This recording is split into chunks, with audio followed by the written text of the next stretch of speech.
I am, yeah. So thank you all for coming here this afternoon. Let me get my notes, sorry.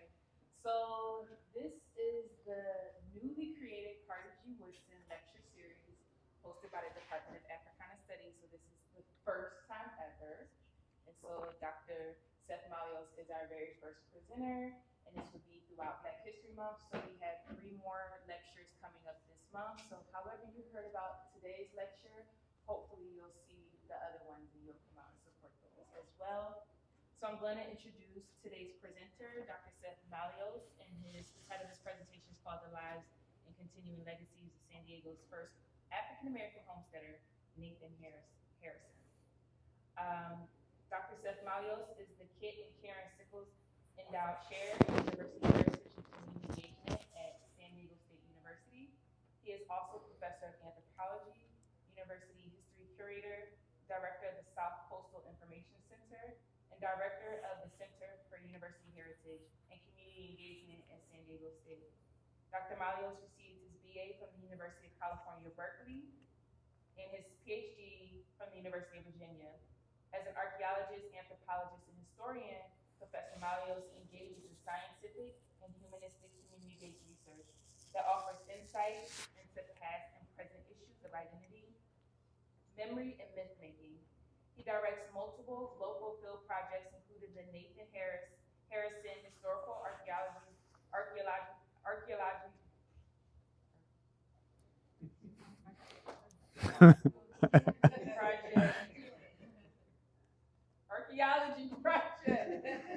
the Welly House Historical Archaeology Project, and the San Diego County Gravestone Project. Has published 18 books, garnered over $2 million in over 100 external grants, contracts, and awards, and curated many public anthropological, archaeological, and historical exhibits. So please join me in welcoming Dr. Mallios. Thanks, Charmaine. Since we got some folks way in back, I'll turn the microphone on. Can everybody hear me okay? All right. First, I want to extend a thank you to the Africana Studies Department. It is a thrill to be part of this program. I'm truly honored to be here.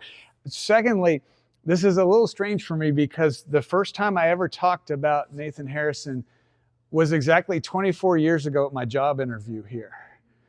And the thing that's so weird about that is I was living in Virginia at the time. I was site supervisor out at Jamestown, which we'll talk about a little later on in the program.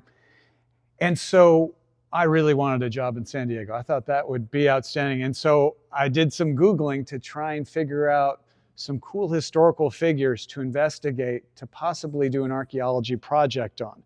And Nathan Harrison, pictured here, San Diego's first African-American homesteader, was at the top of my list. I wanted to look at different kinds of histories that are usually advertised in San Diego, where you get this story of monolithic culture blocks from Native American to Spanish to Mexican to very white U.S. American stories.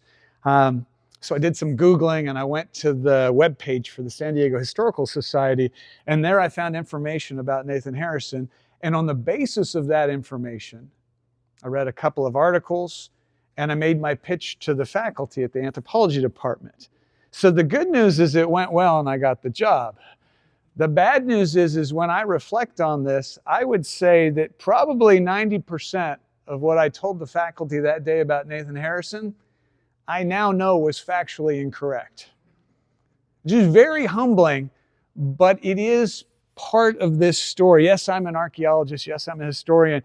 But boy, the lines between past, present, future, they are all blended together. And we're going to talk about a few projects today that really emphasize you can't draw these arbitrary lines because people are taking the past, using it for certain purposes to serve agendas that end up writing the future that's ahead of all of us. So that's just a little caveat here. What you will see today is the results of about a 20-year archaeology project on this individual, Nathan Harrison. And I wish I could tell you that when I announced that I was going to dig up on Palomar Mountain, that the archaeological community said, that is a fantastic idea, good for you. That is not the reception that I received. Now the project gets great acclaim, but at the time, the questions were, why would you want to do that? The site's not very old. Why would you want to do that? We already have a lot of documentation about Harrison. And why would you want to do that? African Americans haven't meant that much to San Diego. And all three of those now, boy, have they aged poorly. Because first of all, this notion, the age of a site is not what's important. It's the insight that you get out of it. Second is having lots of documentation. What if it's all wrong? And that's where if you were to ask me what is archaeology's real contribution today, it's that ability to peel through the BS that is in a lot of the historical records and to get to some real authentic material culture. And then finally, to engage with the current political landscape that is full of racial turmoil. We're not going to shy from it at all.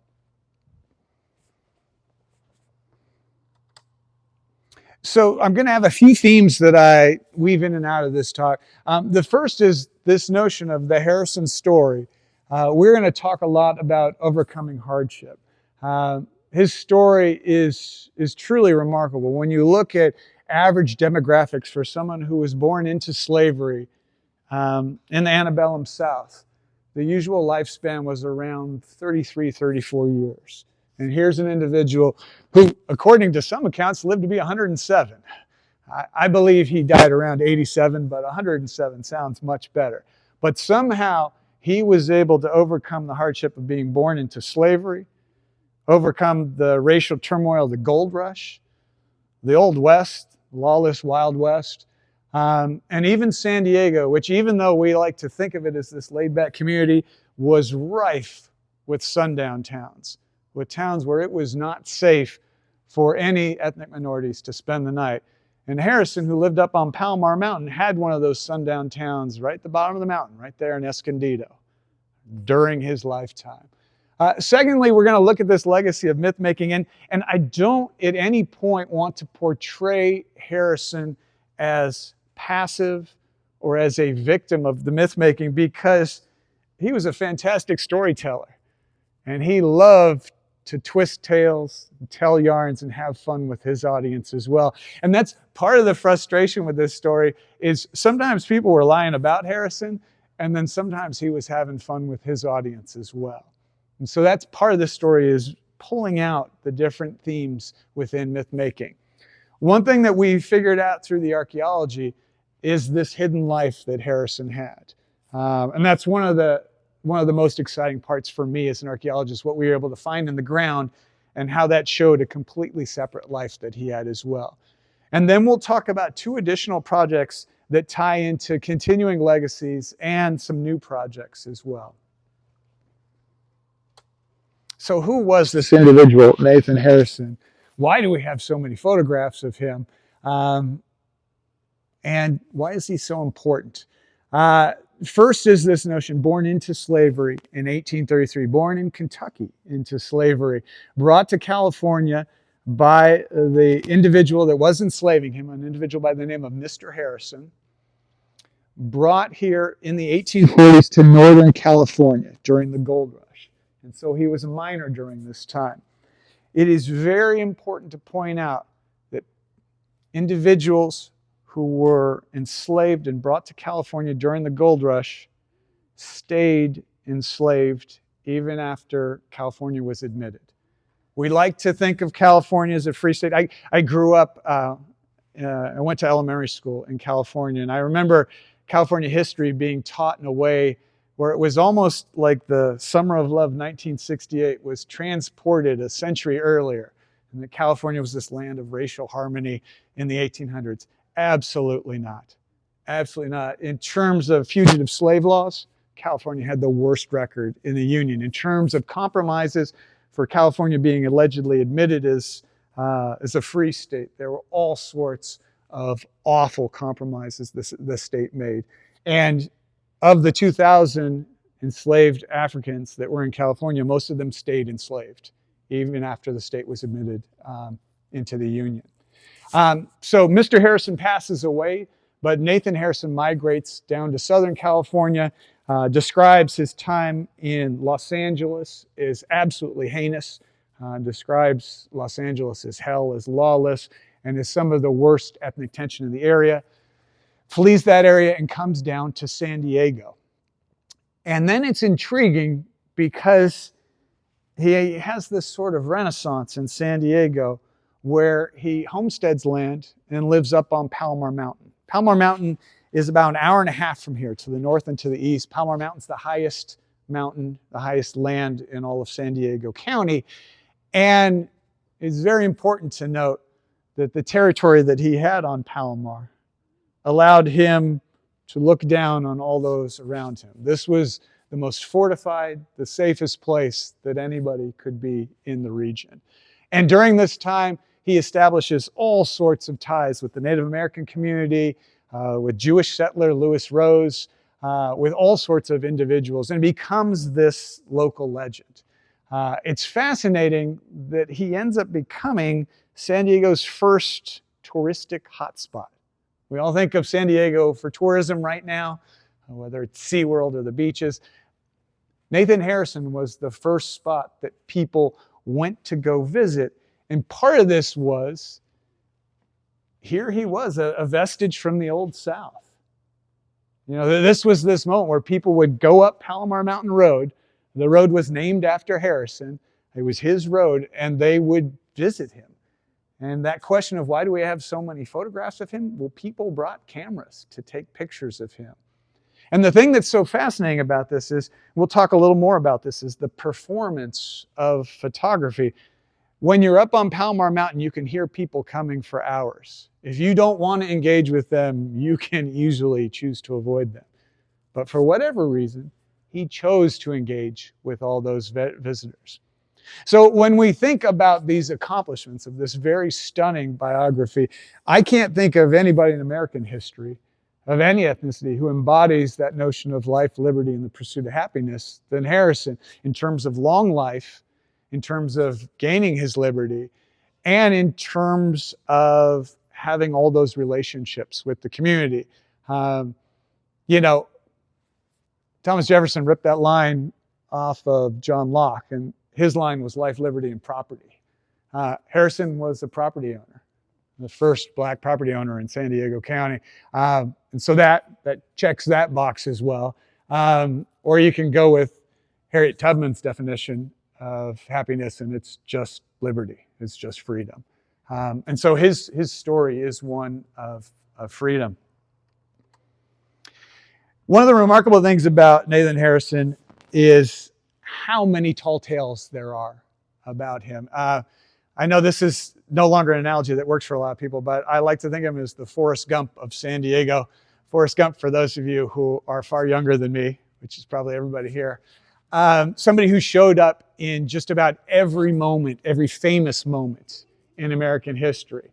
So you have Nathan Harrison. There's stories of him escaping slavery, floating down the Mississippi, just like Jim in Huck Finn. It is right out of Huck Finn.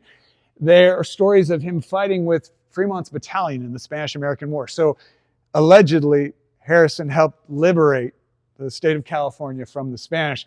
They also have stories of him marching with the Mormon battalion from Iowa to San Diego, the largest overland march in U.S. American history. Harrison was there. They also have him sailing around the tip of Cape Horn. They have him encountering the notorious bandit Joaquin Murrieta. None of these stories are true, but these are the stories that get passed on. Opening Tejon Pass, that's the grapevine. That's what links Central Valley to Southern California. Him traveling cross country via covered wagon. They have him, the San Diego Union, the local paper, says that he drowned in a storm in 1883. We know for a fact that he doesn't die until 1920, that his sister-in-law was the inspiration for Helen Hunt Jackson's Ramona. And then there are just these amazing accounts on how he could see in the dark. He had owl eyes, rode a white horse. used to eat lion jerky, would put a lizard in his coffee for especially strong coffee. Another one that he had a stash of gold. And then the best one here is they lived to be 107. The photographs are equally wonderful. If you look at this one, this is probably my favorite picture of Harrison. So this is the picture of him at his cabin there on top of Palomar Mountain, probably around 1910. He is holding a puppy in his arms, a little puppy on his lap. And then on the table there are all these hides that he's been tanning. And so we have evidence of his history here. And this is stuff that we found archaeologically, whether it's the cabin, whether it's dog teeth, or whether it's evidence of this tanning industry as well. So the question, we get pulled into this analysis, and initially we want to disprove all of this. No one person could be at all those places at once. But then we need to take this additional step and say, why are people telling these stories?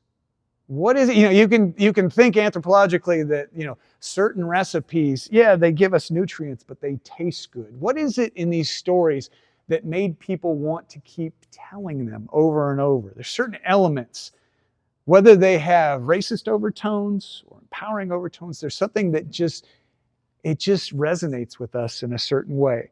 And so on the one hand, we had all these stories that are a bit heroic and can fit into certain structures within our society. But then in the 1950s, we see Nathan Harrison's story get co-opted for a very different reason. If you need a villain in this story, you're looking at him right here. This is Senator James Biett, served 6 different congressional terms. So the established stories of Harrison that are mostly truthful are out there. And then Harrison runs for Congress in 1950. And he rewrites Harrison's story. He's running for office, and he takes out a full-page ad that says his grandfather was the one that owned Harrison. He ran on a campaign, "I'm so old-timey, San Diego, that my family, they enslaved Nathan Harrison." And he says, you know what? Harrison wasn't from Kentucky. He was from Virginia. And Harrison didn't go to Northern California. He went straight to Southern California. In fact, he has this story that they show up in Los Angeles on Christmas Eve, and they're turned away. It has all of these religious overtones as well. And so James Biett here wins the election with this false narrative, ripping off the Harrison story. And I don't for a second want you to think that James Biett was in any way a civil rights champion. He was not. He voted against every civil rights bill from the 50s and 60s. He, long before people were using the fake media to dispel horrible, horrible misinformation, he was suggesting that there was, quote, a large contingent of barefooted Africans that were training in Georgia that were invading the U.S. He spread extreme propaganda. His story about Nathan Harrison, that his family, that the Utts owned Harrison, that they were from Virginia, this becomes the established narrative. This is the accepted story. This is what historians draw on. And this is what was on the San Diego Historical Society website that I quoted to the anthro faculty. Very humbling to see that the wrong story with a very negative, self-serving agenda was the one that became the dominant narrative. And so part of our work came to be to try and undo this. We have to talk about these photographs for a second. We've over 40 different photographs of Nathan Harrison. They're all different. And we need to remember for a fact that this was a time where people didn't have iPhones. We weren't able to capture every moment. If you were taking a picture of Harrison, you had to intend to do that all along. And this is where, when we talk about that tourism highlight, this was a time where the very first cars were being used, and it was a challenge to see if the car could make it up the mountain. And there was a goal of seeing Harrison as part of this link to both the Old West and the antebellum South. What's not in these photos is equally important with what's in these photos. Even though archaeologically we found horseshoes, buckles, harnesses, horse bones, you name it, all sorts of horse material culture, And even though we are able to find oral histories that show that Harrison owned horses, you will never see Harrison on a horse. You will never see him empowered in such a way. Furthermore, he's always the primary subject of the photograph, and he's in these domestic spaces. It's very important to note that he's depicted as non-threatening. We have a counterexample to this later on in the lecture that we're talking about. One of my favorite oral histories of Harrison from one of his close friends, Robert Asher, said that when Harrison was aware that people were coming to visit, because you can hear people coming up the mountain for hours in advance, that he would run and put on his absolute worst clothes, his torn up clothes. That's how he would meet people. And you think about some of us put on nice stuff when people come over. Harrison was doing just the opposite.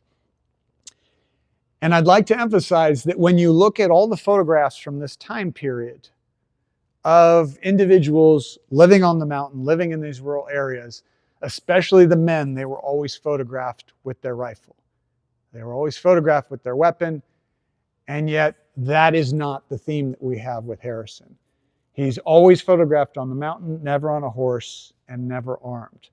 You can think of this, we talk about language, rules, grammar. Well, there are grammars for houses and how they're built, and there are grammars for photography as well, in terms of this common pattern that give us a certain theme.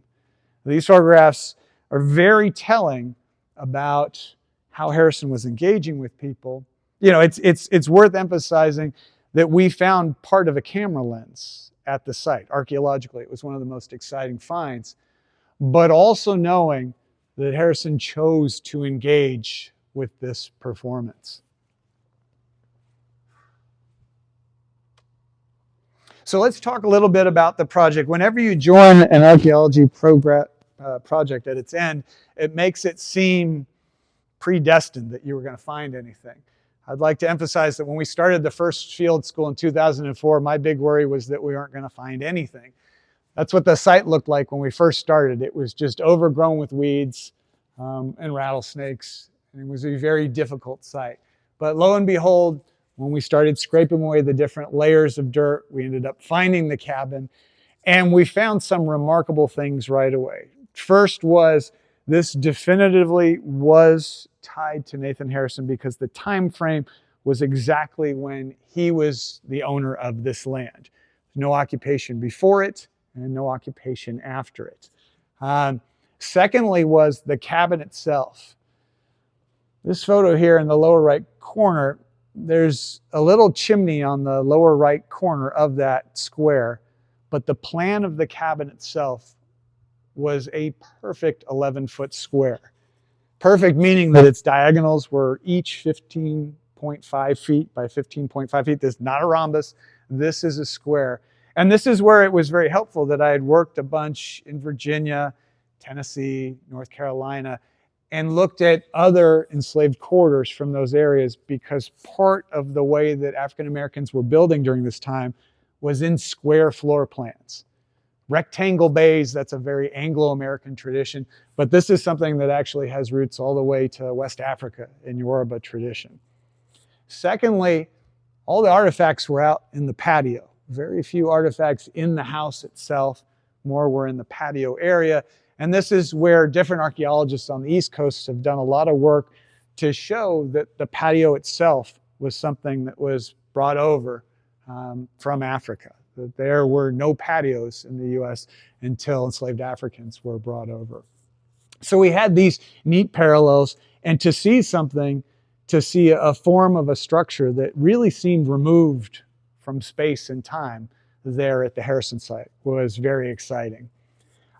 When we looked at all the artifacts, it lined up with a lot of what we see in this region in terms of utilitarian goods, but it was then augmented with something. And so archaeologists have worked in this region. They've looked at ratios of different kinds of bottles, and cans, and ceramics. And what we found was that the Harrison site matched up with that with one key exception. And that key exception was that so many visitors would come to the site with this gift offering to Harrison. They would bring him a pair of pants, a bottle of whiskey, and a tin of meat, a tin of sardines or a tin of meat. I'll give you an example for this. Is we found well over 200 buttons at the site. If you were at most sites where one person was living, you would not expect to find that many buttons, but that was part of the standard offering for Harrison. And this gets to shed some light on the interaction that was going here, is people were going up to this site to visit him, and they were making this offering, and then he was responding with gifts because he had claimed the water. And so when they visited, he would meet them, and he would give them water for their car radiator or their horses, and they would picnic and hang out together. And so you can see how performative this was and how gift exchange was at the heart of it. Imagine for a second that he's charging people for water. He's charging them to visit. That's a very different relationship. But when you make somebody a gift offering, you're immediately establishing social relationships. You're taking the edge off of the hostility. You're welcoming them. This was his land, and he'd claimed the water. He owned all of it. But at the same time, he chose to make a gift of that water. He chose to welcome individuals, and they reciprocated with equal gifts as well. And so when we looked at 60,000 artifacts, we had this very stereotypical assemblage. But then we saw these three categories of gifts that made it seem like many more people were living there. So the dominant interpretation on the articles about Harrison portrayed him as a bit of a stereotype. He was this charming old fool, non-threatening, liked by everybody, quite a character. And you can see in these photographs here, having a little picnic with the kids. Here we have 4 white women that brought him flowers. You can see this consistent portrait, and you can see the racial makeup of the individuals, the power dynamics that are going on. And what was interesting is when we started doing a dive into the Native American oral histories about Harrison, when we started looking at the non-white histories of Harrison, we saw a very different story that had significant ties to the archaeology. And a lot of this has to do with what was going on socially in the U.S. with minstrel performances or minstrel acts. So very commonplace in the 1800s were these public skits that mocked African Americans, and they were performed both by whites in blackface and by black actors as well. They were at their peak popularity at this time that Harrison was this tourist destination. 1890 to 1920, every city, every town had minstrel groups. This was a very popular performance. And for much of white America, this portrait, this character of being eager to please, happy to be there, happy-go-lucky, was just what they perceived was reality. And this is exactly what Harrison was performing for these exclusively white visitors to the mountain. So then we started to go a little deeper and started to look at what we found in the ground and found in the records. And what we started to see was this other Nathan Harrison. And what was so spectacular about this is this other Nathan Harrison went by a different name. He was Inez Harrison. His godparents were tribal leaders of the Rincon tribe, and Inez was his baptismal name. And he was a key part of this Luiseno community, spoke Luiseno, participated in the dances. At different times, he had married 2 different indigenous women. And we started to see this completely different life that was predicated on these ties to non-whites in the areas. In fact, the land itself, I want you to think about this for a second. This is one of the most remarkable things. So Harrison, on the one hand, homesteads the land. He fills out the proper forms. He has that official grant from the United States government. You own this land. But more importantly, the land was a gift from the indigenous population.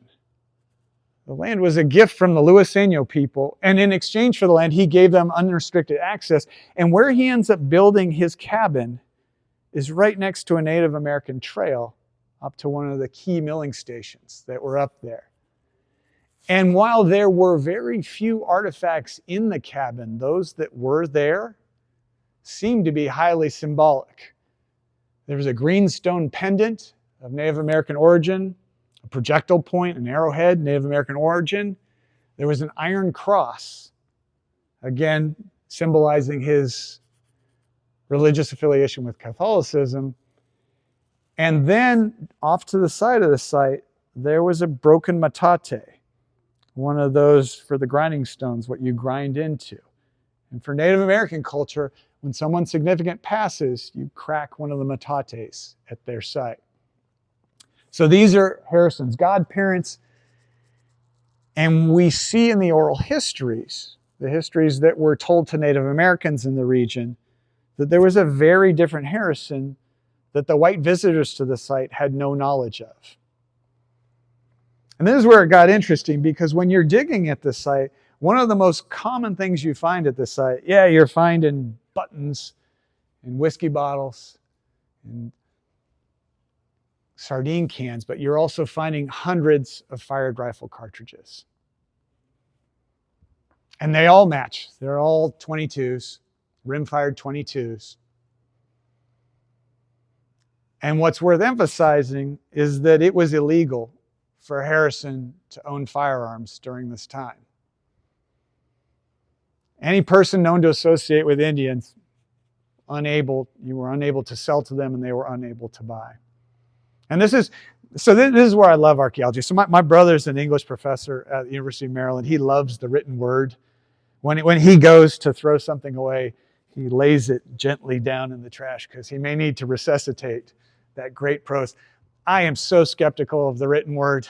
It is your garbage that I am interested, because that's where I feel the truth is.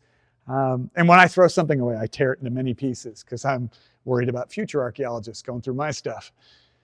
But when we started finding, this is our signature item, more fired rifle cartridges. And remember, the cartridge is where the person's standing when they fire. The bullet goes wherever. This tells you who was firing the weapon. And they are all the Harrison patio, the Harrison cabin, and the surrounding area, the Harrison orchard, and so forth. All matching. And so this was the first thing. And I never wanted to fall into that trap that I've seen other archaeologists do, where if they find something that doesn't seem to match with who they thought the person was at the site, they say, oh, that actually belongs to somebody else. No, we don't get to pick and choose. If this is Harrison's site, it's Harrison's site. And then we started finding evidence of his ability to read and write. Oh, wait a second. Sharpened pencil lead, ink bottles, pencil ferrules, erasers. Every one of those census records. Come on, we're taught in history class. All right, secondary sources are crap, but primary sources, we can trust those. Oh, all the census records said he was illiterate. And we start to see, you all know how powerful literacy is, how threatening literacy can be. We have his voting record. Look at that very closely. I, Nathan Harrison, 5'3", born in Kentucky, reside in Paula. It's right there on Palomar.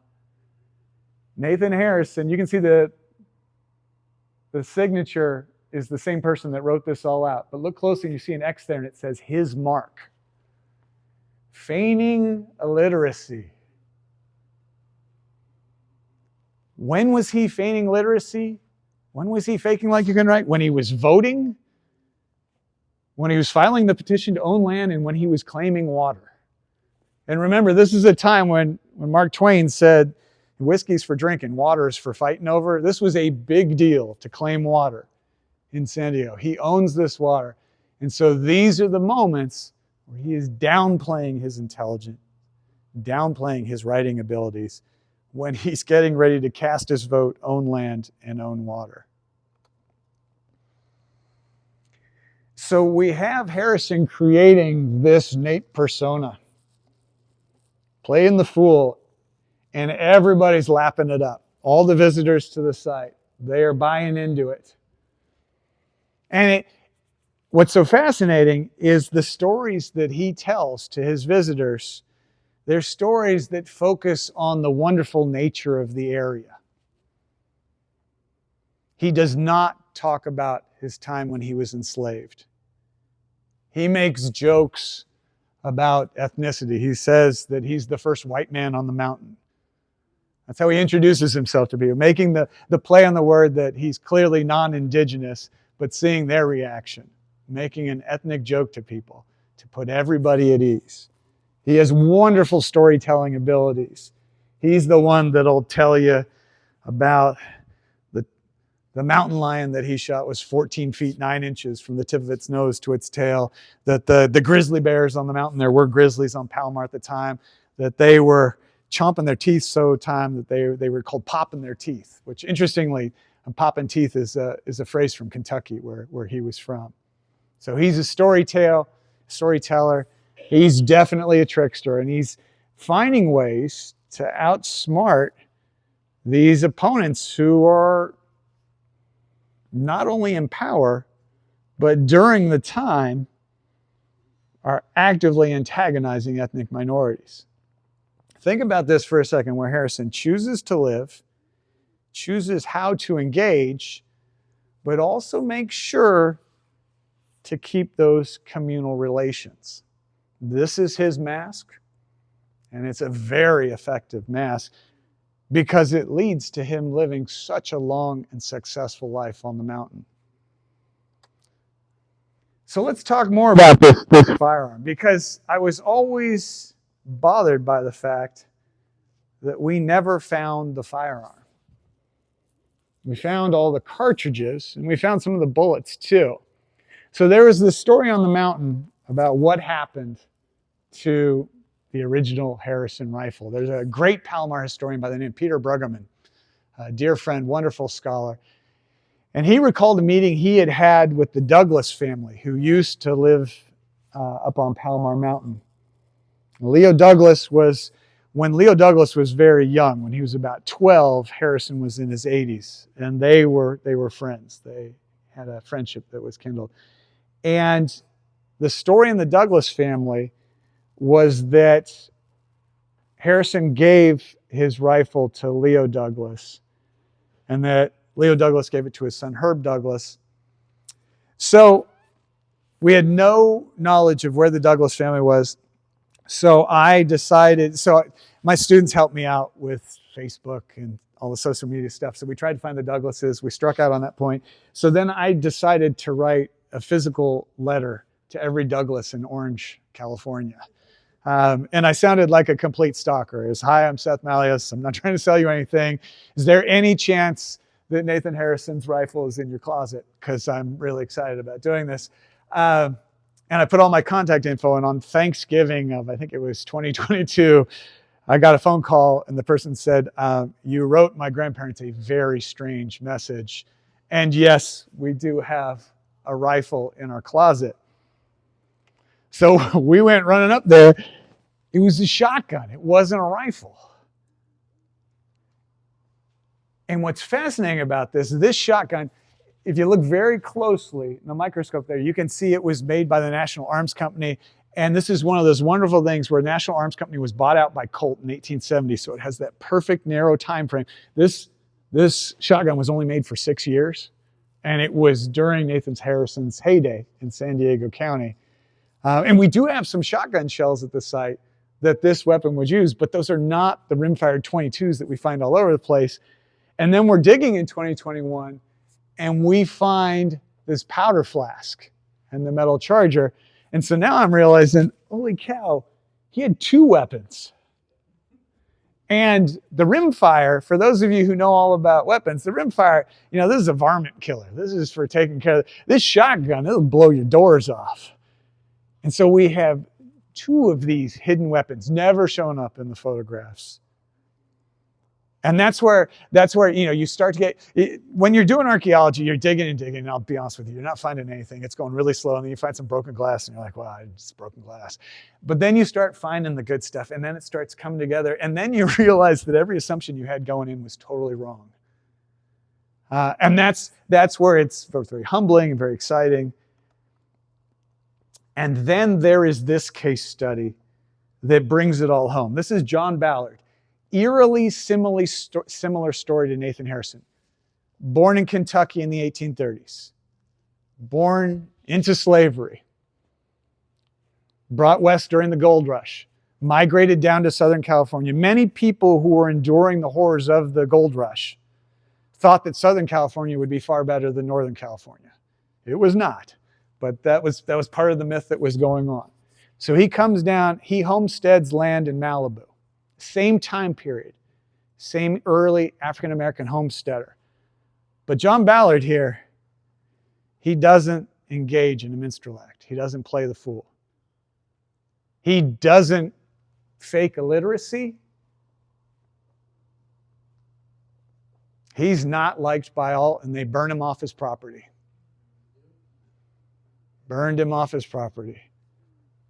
And this is where we can see that importance of establishing community, on maintaining good ties with everybody that Harrison did. Fake or not, he succeeded in convincing everybody the nature of connections, community, and this was central to the minstrel act. And he's able to do this in this bifurcated way with all of the white audiences putting on this act, but then being much more authentic with indigenous groups as well. So I want you to know that this project was about more than just one individual. This wasn't just about Nathan Harrison.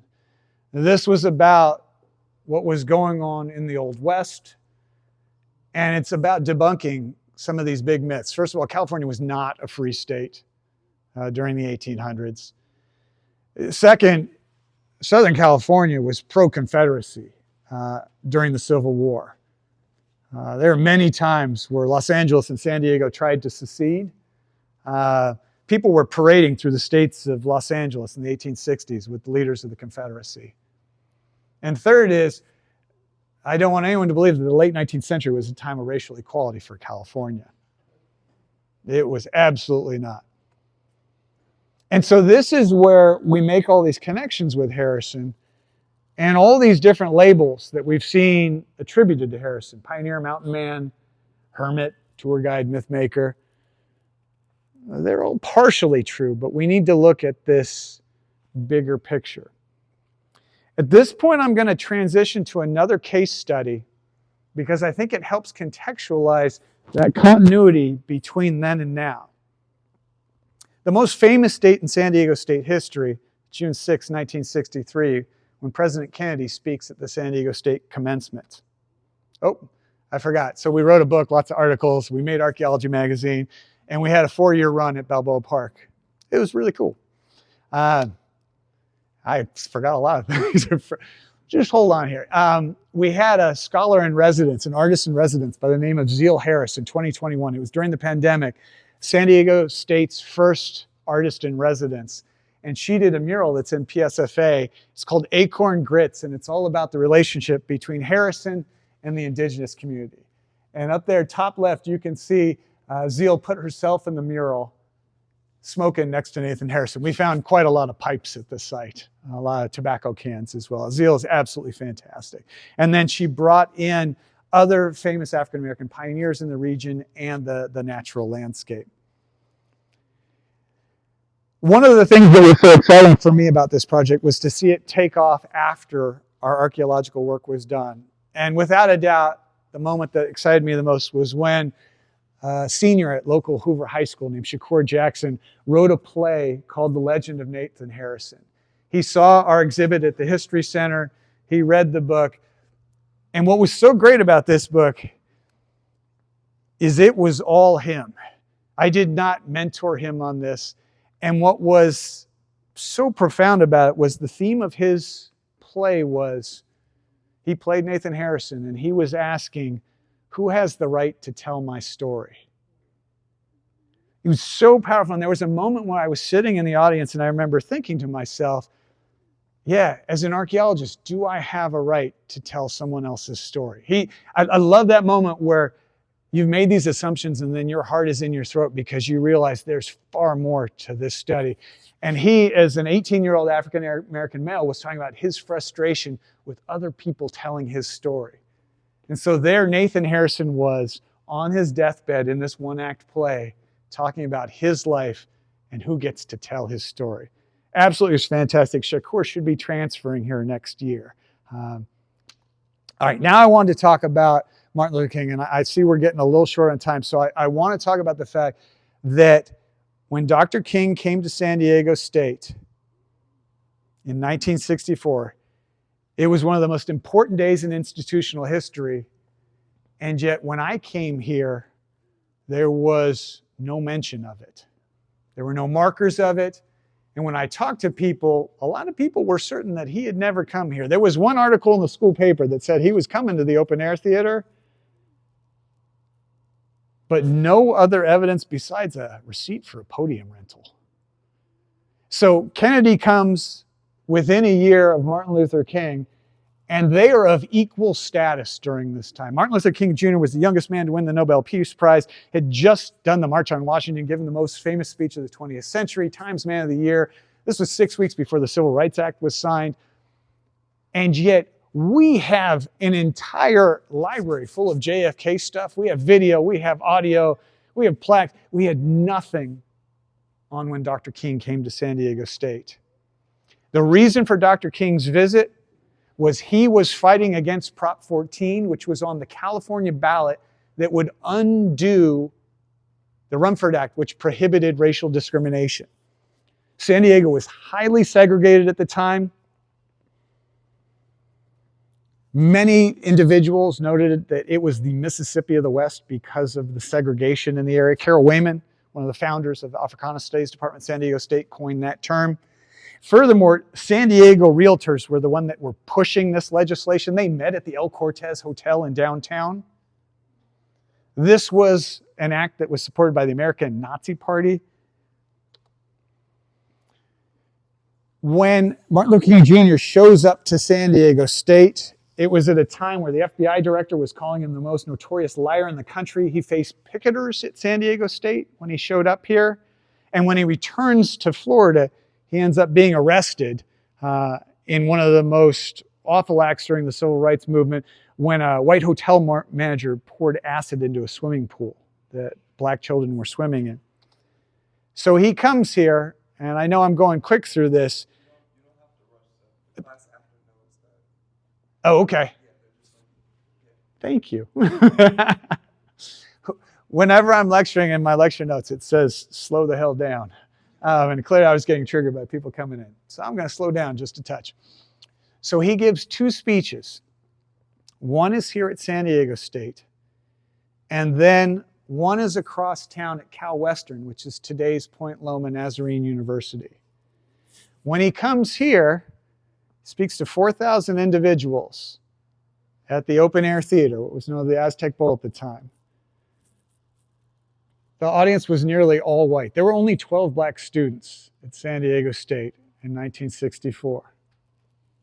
And what's interesting is the speech that he gives at San Diego State is a powerful, intellectual, rhetorical speech. This is not the Martin Luther King that so many of us are used to, the inspirational, the morality that makes you feel good about yourself, the optimistic. This is the one where he's laying out a three-point plan that is aimed at fighting this very racist legislation.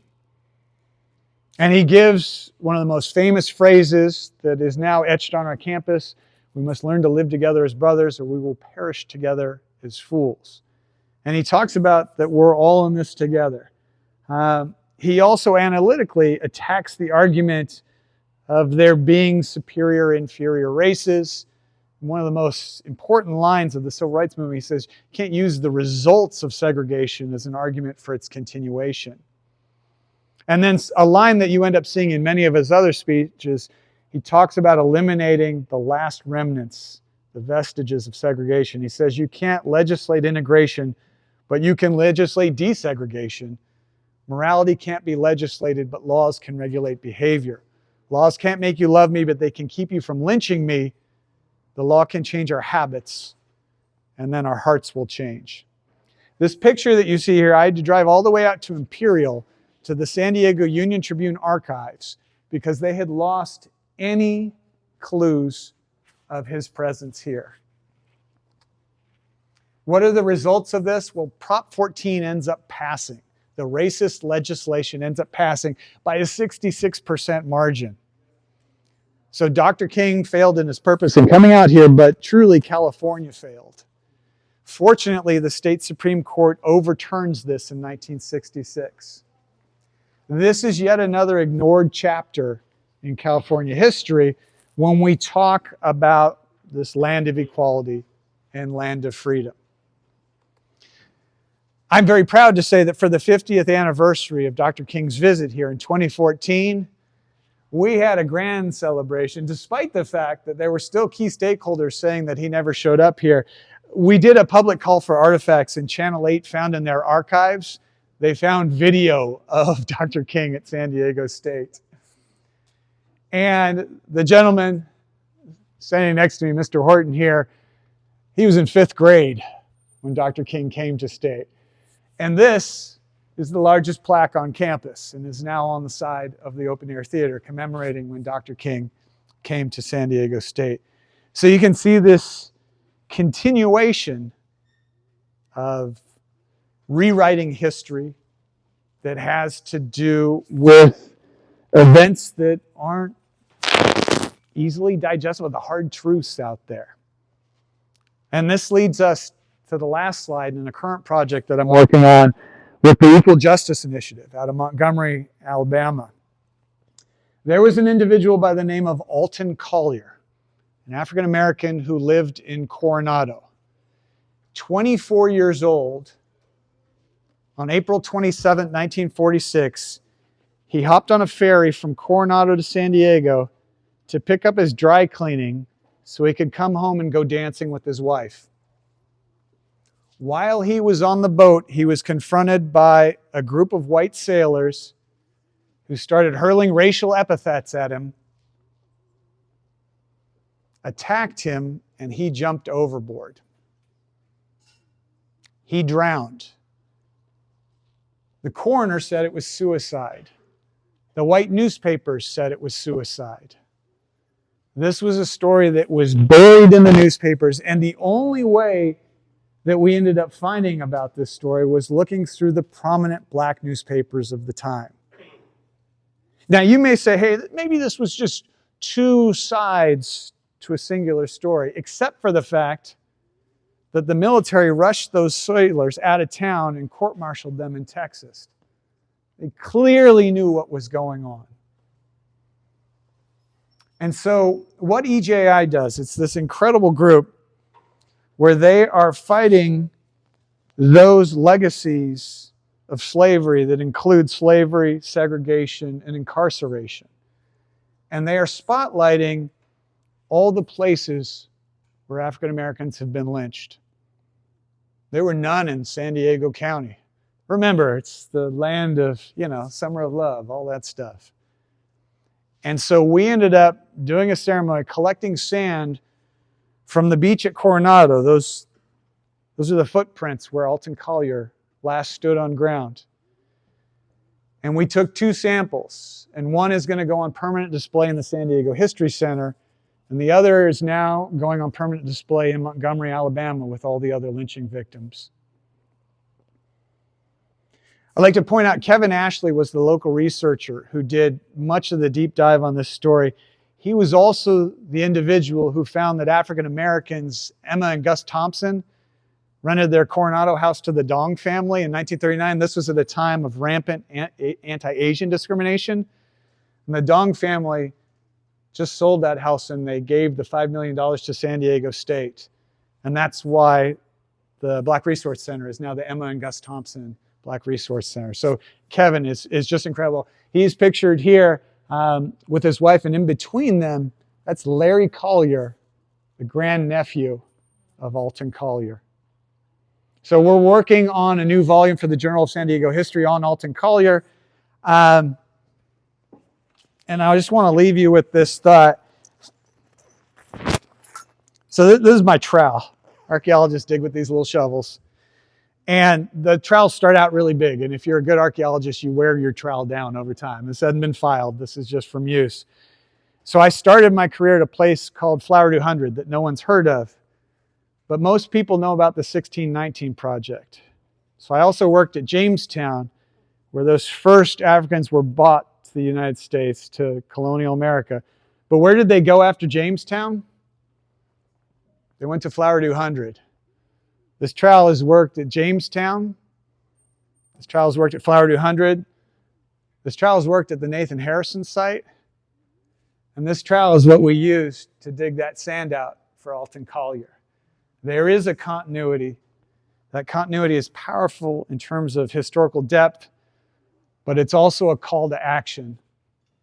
None of this has been resolved, and it's on all of us to take up this fight. Thank you for your time today. Sorry I went a little long.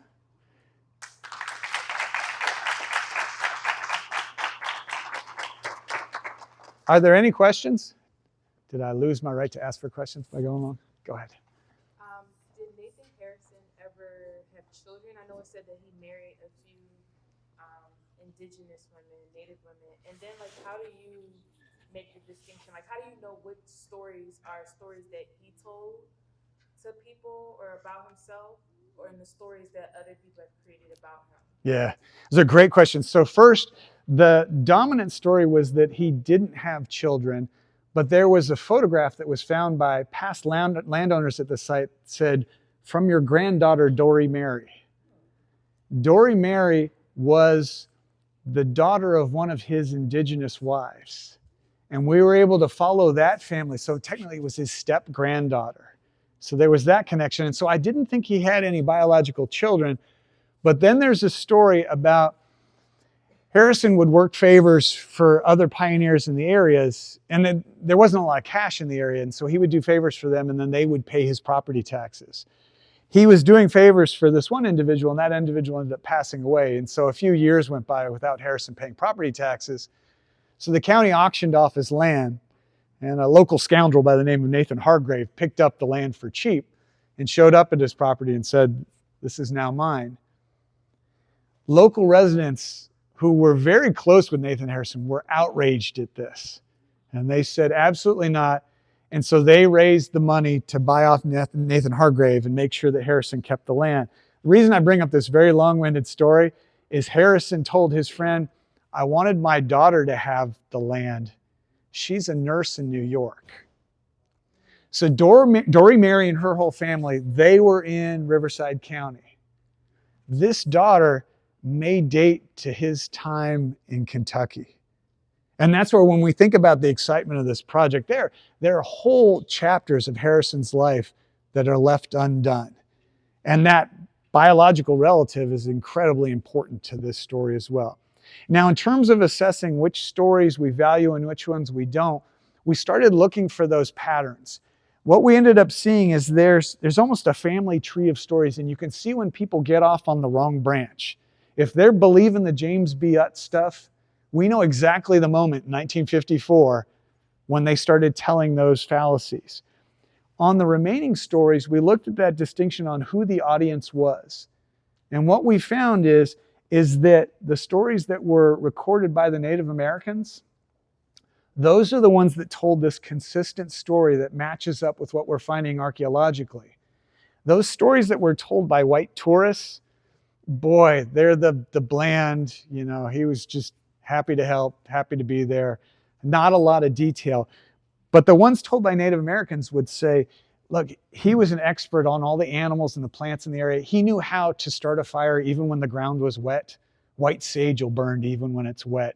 Those kinds of nuances were really helpful. And so we ended up seeing this pattern that was pretty clear between these are those informed stories where these others are just the caricatures. And we keep finding new stories, and if you believe it, we keep finding new photographs of Harrison. We do this big exhibit, and then all of a sudden somebody sends me a new photo of Harrison. I'm like, oh, I needed that yesterday. But that is a key component to this story. Any other questions? Go ahead, Tarka. Was it Collier? Yeah, Alton Collier. Alton Collier.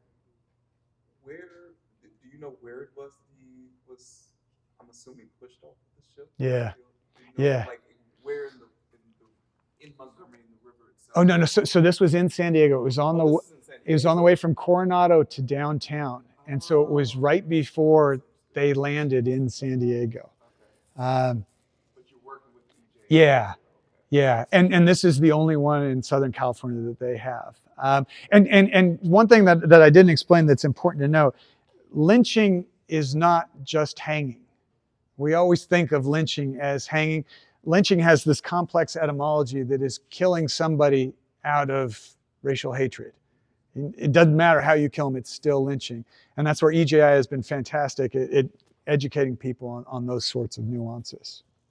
And so that one happened right here locally. I'm glad you brought up the whole aspect of minstrelsy. There are extant newspaper documentaries and archives, blah, blah, blah, blah, from the 1800s that point to San Diego had their own minstrel company. Yeah. Touring minstrels from all over the United States traveled to San Diego. Yeah. And so there's this whole overlay that most of the whites were fascinated with the idea of minstrelsy, as well as blacks who were going to it, but they were going to it for another reason, to see Billy Crescent. Yeah. Yeah. Anyway, it's an exciting part of San Diego history that hopefully will be published soon within the next 5 years. Oh, wow. Are you? Fascinating. Yeah. And I'm glad you brought that up because he's playing the mask, which everybody thought was old Paul Lawrence Dunbar, blah, blah, blah, which Yeah. is an old African American and African custom of wearing the facade. Yeah. So thank you. Yeah, you're very welcome. And that's where Shakur's work, the young Hoover High student, for him to talk about the mask that he's forced to wear and what he goes through, so powerful. And that's the genuine excitement for me to be at this part where I know that I made a contribution as an archaeologist, but now other people get to take it and make it their own and find insights that I just wouldn't have seen. I can't wait to see that. All right. Thank you all so much for coming out.